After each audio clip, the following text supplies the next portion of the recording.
Thank you for listening to the Speaking Out on Sex Abuse podcast with host Clara and Jimmy Hinton. If you're new to the podcast, please subscribe and share so you never miss an episode. Search for us on your favorite podcast app, or you can find the podcast on jimmyhinton.org and findingahealingplace.com. Please rate our show, subscribe, and share so we can spread the word. If you would like to support us and get exclusive rewards, go to patreon.com/speakingout. Find the tier that best fits you and join as a patron of the podcast. Now let's get into the show. Welcome to this week's podcast with host Jimmy Hinton. And Jimmy's mom, Clara. The one and only. Yes, and look what I'm sitting at. I know, we splurged. It's only been 2 years. That's okay.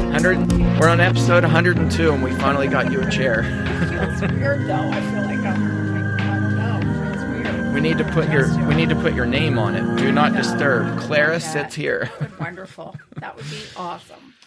So on this episode, we are going to follow up on our previous episode where we talked about spouses of abusers and some of the things that they go through. I know you received a lot of private messages. I received a lot of private messages. I have not been able to answer all of them yet. So if you are one who sent me a message, please bear with me. I'm still responding. I had an inbox that was totally full. Yeah, I mean, it definitely, I think it just shows how big of a need there is for this. There is an absolute, very big need for resources to be out there for spouses of abusers. Right. Kind of the people who I think are kind of an afterthought in the midst of abuse. Right. The focus is on the abused, the abused survivor, not on the spouse of the abuser. Or on the abuser. Or on the abuser. You know, a lot of times people rally around the abuser. Right. And, so we just, we wanted to spend this episode and talk about the healing aspect of it. Right. So, you know, how do you find healing? What does healing look like? I hear that word thrown around a lot, and I think we just kind of generally throw it out there. Well, either I healed or you need to heal, right? Yes. But what does healing look like? And I think that's probably very different for everybody. It is, and healing is a process. I always explain that to people. Healing isn't something that is a goal and you reach it and that's it. And automatically you're healed. Right. Healing is a journey. It's a process. It takes time. And I don't know that there's ever that magical moment where you look up and say, wow, I'm healed. It's a continuum of different things happening, excuse me, till you get to that point in your life where you can finally say, you know what, things are feeling better. You know, I'm getting along better. This feels okay. Yeah. So we talked about last week that there are three main areas that need healing. The first being spiritual, and then there's the mental, emotional, and then there's the very physical. We talked about the financial needs, which often is totally overlooked when a spouse leaves the abuser to protect children. Basically, that's what happens.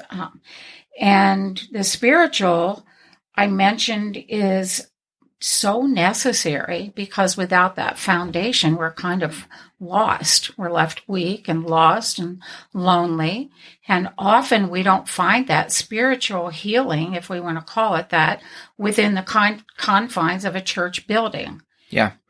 Well, I think too, we see this every single day, but within the confines of a religious community inside the church building, oftentimes is the total opposite of spiritual healing. You find spiritual bruising. Right.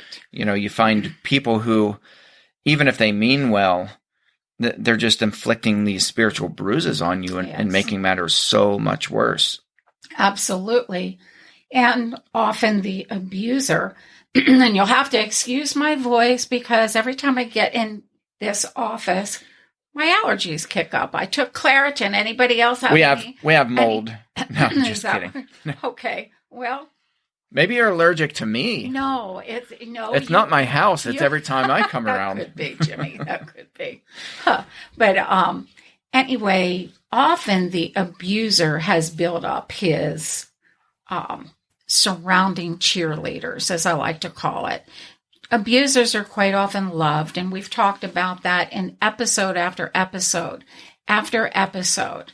Then you have the spouse of the abuser who has quietly been in the background most often, afraid to speak up for fear of not being believed, not being heard, or being punished in some way by being told, your job is to forgive and move on, stick by your mate no matter what, you took vows, and on and on and on. So you're right. Often the church family is not the place we go for spiritual healing, sadly.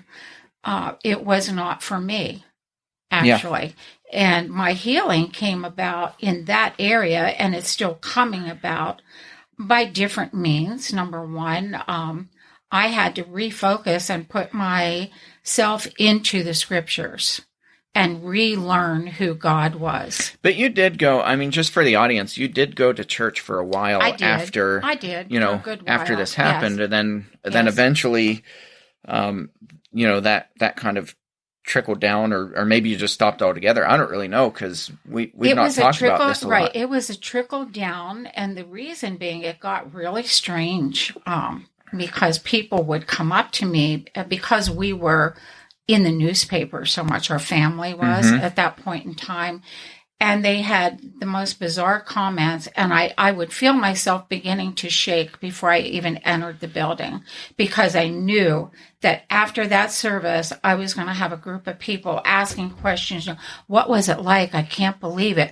What's going on with your kids? Where are you living now? Are you in your home? And on and on and on. And at that point, I just didn't feel like I was able to answer questions. And so it was better for me to withdraw for a while. So that's what happened. Yeah. But I had to relearn basically who God was in my life. Well, yeah, because you talked last week about your identity was wrapped up in being the preacher's wife. You were. That's who I was. You were known not as Clara the Christian, but you were known as Clara the the preacher's wife. And your whole identity for most of your life was wrapped up in that. It was. And by the way, I loved that identity. It was very difficult. There were two identities that I loved. I loved being a wife, and I loved being a preacher's wife. I truly did.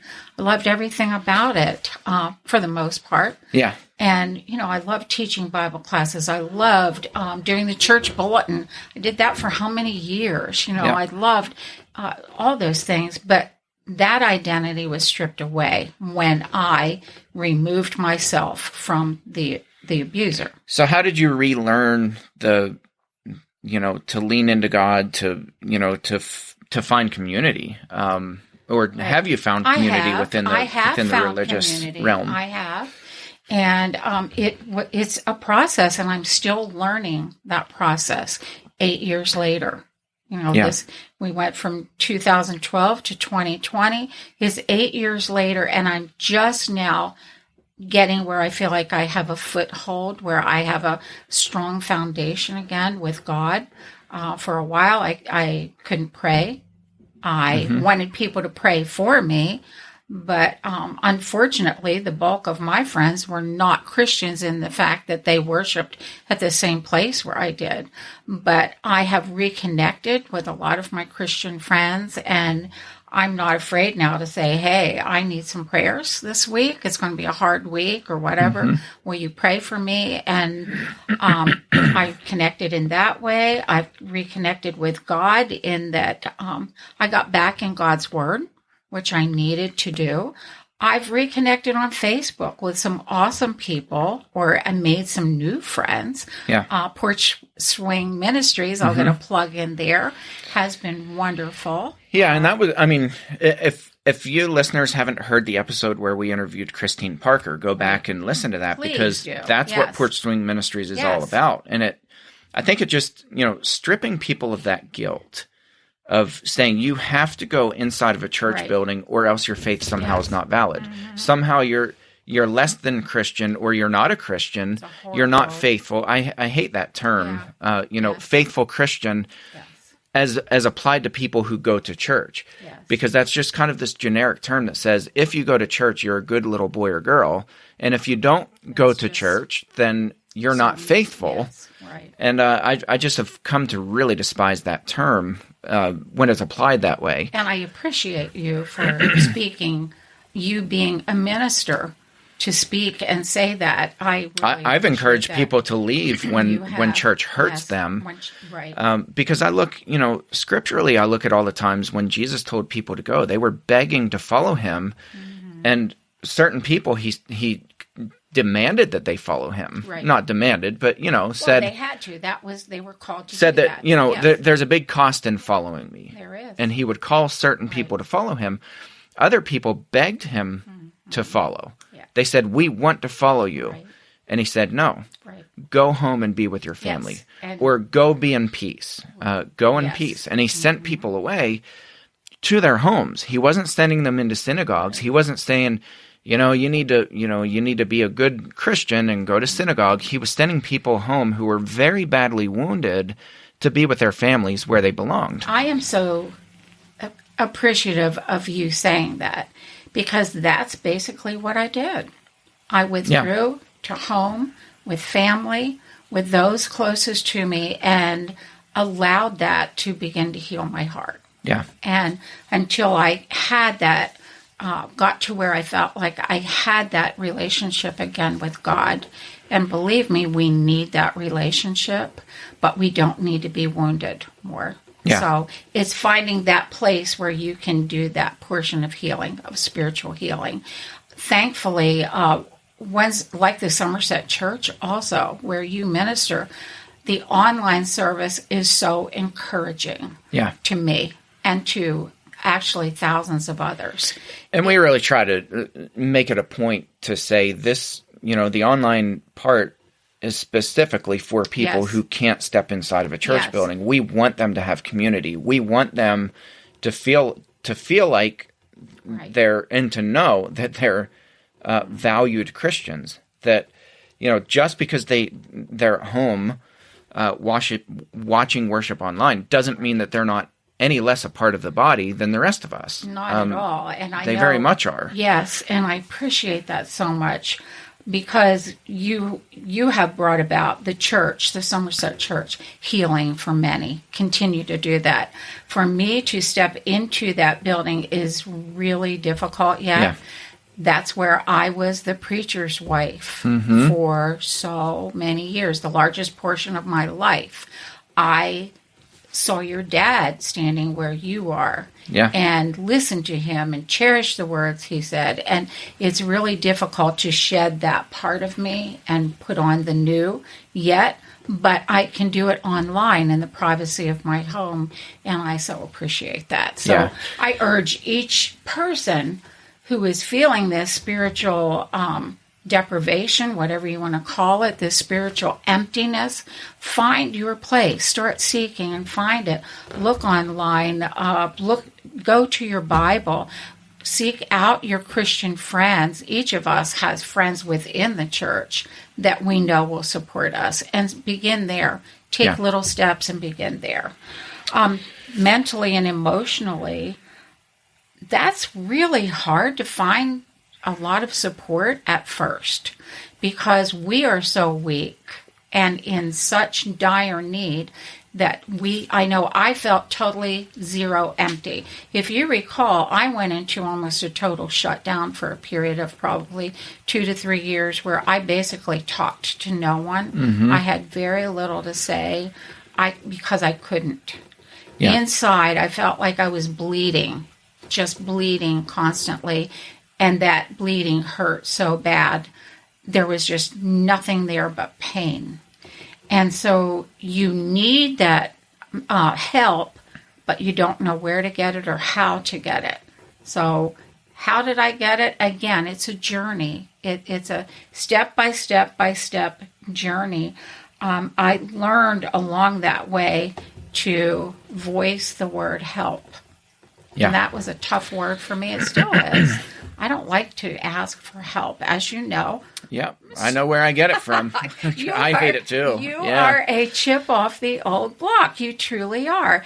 For some of us, it's very hard to say, I need some help today, or I need help this week, or I need help in my life. And I'm not one to ask somebody to come sit physically alongside of me.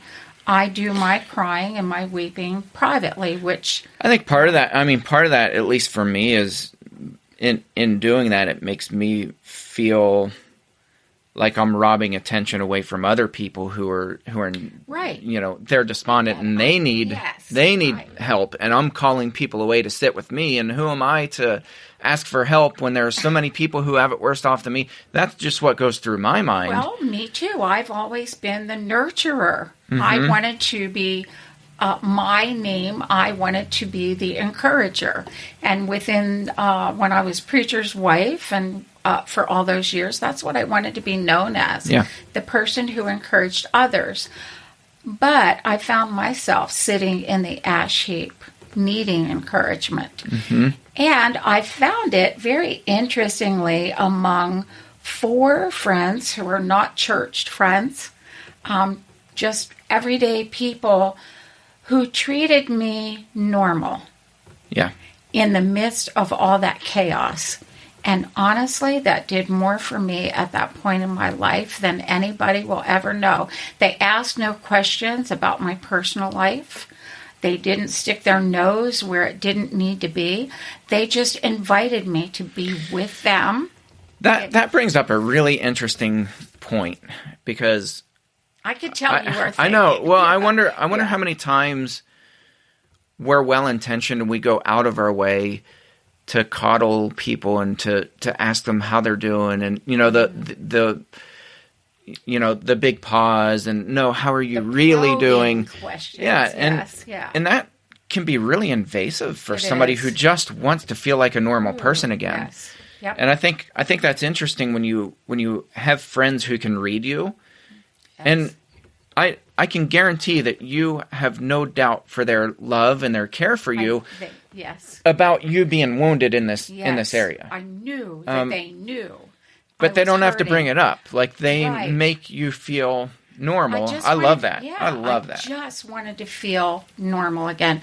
I had been stripped of so much, and then when your brother, my son Mike, died, that was even more was ripped from me. These same people invited me on a beach trip. Mm-hmm. They said, hey, we're going to the beach. You're coming with us. Yeah. And I said, I don't want to. They said, but you are. You'll be good. You like to walk along the beach. You do your own thing. We'll do our thing. You just come. That's all you have to do.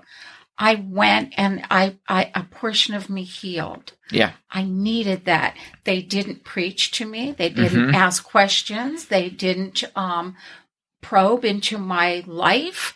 But I knew they were there if I needed something. That's part of the problem, too. I think sometimes people feel like they have to fix other people. Like, it's really uncomfortable to know that people close to us are grieving. Yes, and then I feel like that's when out come these cliches and all these, here's what you need to do. Mm-hmm. You need to go pray, or you need to just go find a lonely place, or you need to do this, or you need to do that. And we give this laundry list to people who sometimes what they really need is for you just to be there and just smile and be yourself. Yes. And let them be themselves. It felt good to have some laughter.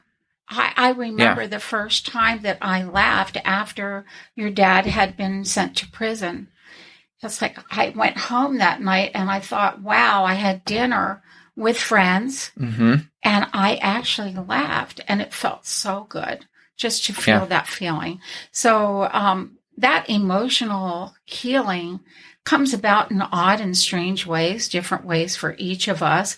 But I would say everybody has at least 1 or 2 good friends, sometimes more. We're lucky if we have more.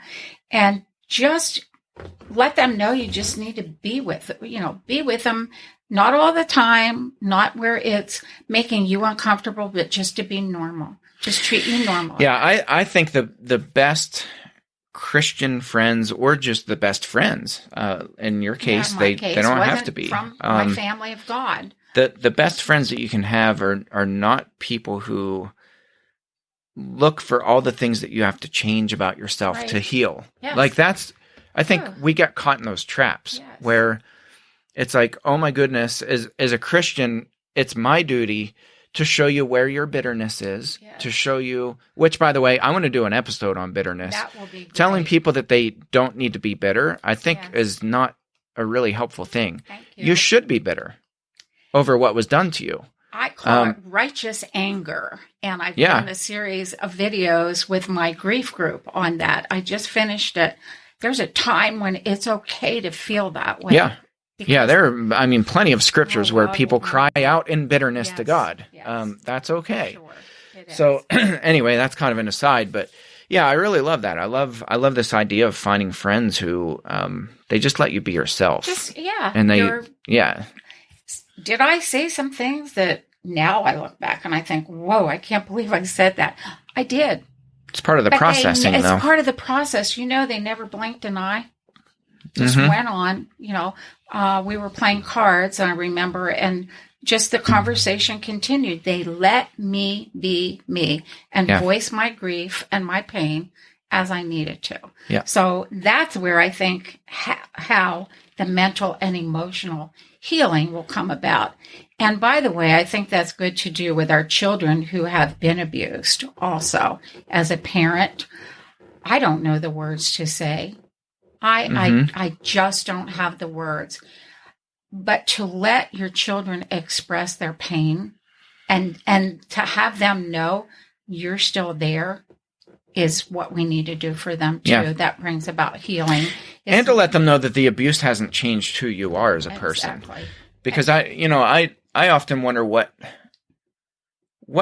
children go through when their parents are always, in this mode of, oh, honey, are you okay? Yeah. Oh, honey, what can I do for you? Again, oh, honey, and they're always smothering them. Yes. Treat them with some normalcy, too. Yeah, let them be kids. Let them be normal. The abuse was part of their lives, yes, but it's only part of their lives. There are a lot more parts to it than that. So. Yeah, definitely. And Jimmy, I love that phrase you said, sometimes we try to fix people. That is not our job at all. No. So I appreciated you saying that. I appreciated people who didn't come to me and try to fix me. That was part of my healing. And last of all, the physical needs. This is really practical stuff. I'm not talking about physical intimacy, physical companionship, anything like that. That would be a whole different segment, how the loneliness of no longer having a spouse, whatnot. But and how do you adapt? What goes on? How do you pick up those pieces? That's different. But this is very real. It's like, where am I going to live? How am I going to pay the bills? Type of stuff. How am I going to feed the kids? For me, one of the first things I did, and I found it so doggone hard to do, was I marched myself up to the president of our bank. I didn't think I had the courage to do it. And believe me, I sat at my desk at work after work, many, many, many days crying and rewriting my thoughts on paper as to what I would say, but I needed help. I needed some help to keep the home. I had 2 daughters yet living with your 2 sisters, and I didn't want to lose our home. Went to the president of the bank, and he was amazing. Yeah. I found that there are truly amazing people in high places.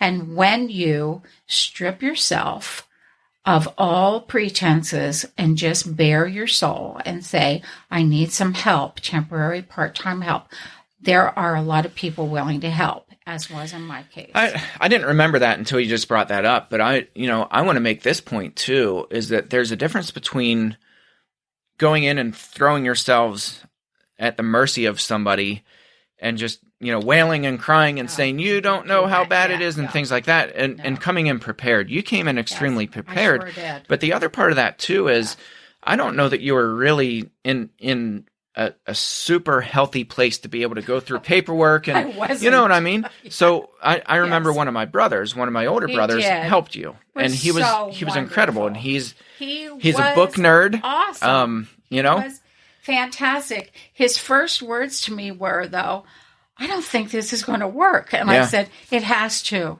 And he went with me.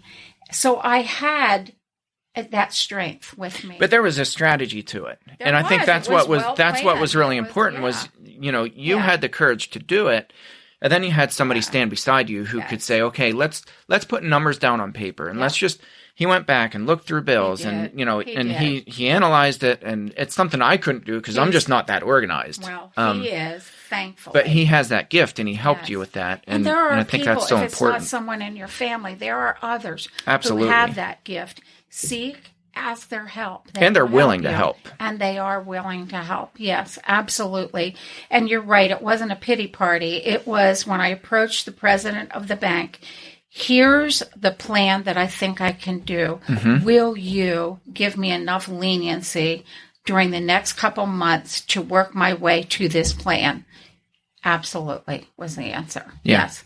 I also called, I had a credit card debt. I called, which that was scary for me to do that, and worked out a payment plan after I had help with a budget. I went from two working, people to one. It was now me. And believe me, we were crunched before, and now it was only my income.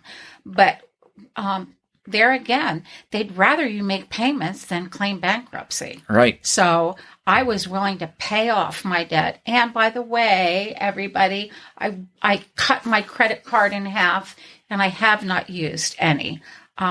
It taught me a lot of lessons about money and credit, and I don't want to ever get in that position again. Food and clothing, there are all kinds of ingenious ways we can save money. There are food banks out there that will help. I never had to do that. Thankfully, I have a lot of land where I live, and I like to grow food. We have I do canning and preserving, so I had food that helped us get through. For some, they're not that fortunate, but there are food assistance programs and whatnot, and that makes it very practical for us. The biggest thing is finding a place to live if you have to leave your home. I was blessed and fortunate enough that I already had a job. I didn't have to seek out, a job to keep our home. However, there are programs that will help with that, with housing. I wish there were more. I wish churches were more actively involved in helping spouses of those who have had to leave because of abuse. I think it's my personal opinion, my strong opinion, churches should have a plan in order to help for 6 months or a year. Excuse me. Or at least coordinate with homeless shelters that are already there, because like in our town we have we have the Next Step Center, which is a homeless shelter, and they already have. I mean, they have the paid staff. They have the process, the intake process. They have the screening process. United Way also locally helps with that, which is awesome. Now, of course, we've been dealing with this coronavirus, and a lot of things have been shut down. That's where churches, if they have these resources available and know of them, they can help interim, until things get up and running again. Yeah, I think one of the best things that we can do, speaking from our experience as well, is to really partner and network with organizations that, both secular and non, partner with organizations and network with them, and even give them funding, help fund them. Yes. Because when we do it ourselves, I know, we run into several problems with, there are people who live off of the system. Yeah. And, unfortunately, we have quite a few who make a living, and they work very hard. Honestly, they probably put 50 plus hours in a week. And I think and they're living off of this system. They're career people who live off of the system. And they know how to do it. Yes. We're not talking about those people, but there are programs out there, and I think when churches try to do it themselves, especially smaller churches, we don't have the resources to do it. We don't have the budget to do it, but we can network, and there's no excuse not to. To just throw our arms up and say, well, we're a small church, or we can't do anything. we don't have the resources. That's not acceptable. Network, know your local resources, and have a list prepared and ready to give. Yeah. That's something I didn't have. I did seek out a therapist, and she's the one that told me about help with electricity, help with fuel oil, help with food. I didn't know that. Yeah, we have all kinds of programs. There's LIHEAP for heating in the winter here. All kinds of programs. And unless you're in a position where you've previously needed that, you wouldn't know. Right. But if every church had a list, an active, updated list of resources for spouses, man, that would be great. That would be so awesome. Yeah. So in a nutshell, and I don't know how we're doing on time, Jimmy, that's how I did it and am doing it. Yeah. And I just want to say to those who have been fearful about leaving, trust me, it is scary, but it is good, because at the end of the day, there is peace. Yeah. And you can't put a dollar amount on peace. I can't tell you how many different people have said to me, you've changed. I just had a daughter tell me that the other day. She said, you have really changed. She said, you're so much calmer and nicer. I would agree. I know. And I said, thank you. Gee, was I that bad? She said, it was pretty rough for a while. I agree. The stress of living with an abusive person is horrible. It is. There is not joy. There's nothing joyful about that. It's hard, very hard on you in every aspect. But when that is removed, there's peace. Yeah, I would confirm that 100%. And yes. I would say, as somebody who's close to you, who's walked through a lot of this crap with you, it's nice that every single time we get together, every time our kids go to your house, every time you come here, every time we go anywhere, it's always peaceful, it's always joyful, we're always smiling, and it's nice. It's wonderful to have that peace. Are there money issues yet? Sure, I think everybody has that for the most part. But that's not the big thing in life. The biggest thing is this peace. Yeah. And at the end of the day, when you can close your eyes and say, thank you, God, for another day of peace, everything is worth it for you and for your children, for your entire family. So I encourage you, if you are struggling with the decision, it is worth it. And do you want to add anything to that, Jimmy? No, I think you said it all. Oh, okay. Well, should we do it? Yeah. Yeah. No, before you give a very good and important truth bomb, I would just say this lady right here is living, breathing proof that you can live under the thumb of an abuser. You can walk in the aftermath of the abuse that this person left behind. And you can make it out on the other side, a whole person, a happy person, a healthy person. We won't talk about your birthday coming up here. You can even be a seasoned person and still maintain your youthful looks. And you wear this well, and it's very important for people to know you don't have to live as a broken person and feel abandoned and feel useless and feel despondent. There is life on the other side of that. There is life on the other side. It is a good life. It is wholesome life. It is a happy life. It is a life of peace. For those of you living with abuse, you understand what it's like to not have peace. Just picture in your mind every day living in peace. That's what it actually is. Yep. The truth bomb is brief, but it's powerful. When you do the right thing, Yes. Well, thank you, listeners, for tuning in this week to this episode, and we'll catch you next round. Thanks again for listening to today's episode. Thank you to our patrons who make the podcast possible. If you found it helpful, please follow on Spreaker and search for the Speaking Out on Sex Abuse podcast in your favorite podcast app. Be sure to hit subscribe and rate the show. If you believe in what we do, consider supporting the podcast by becoming a patron and check out the cool rewards our patrons receive. Share with your friends and tell the world. Join us in speaking out on sex abuse so we can change the tides and prevent abuse.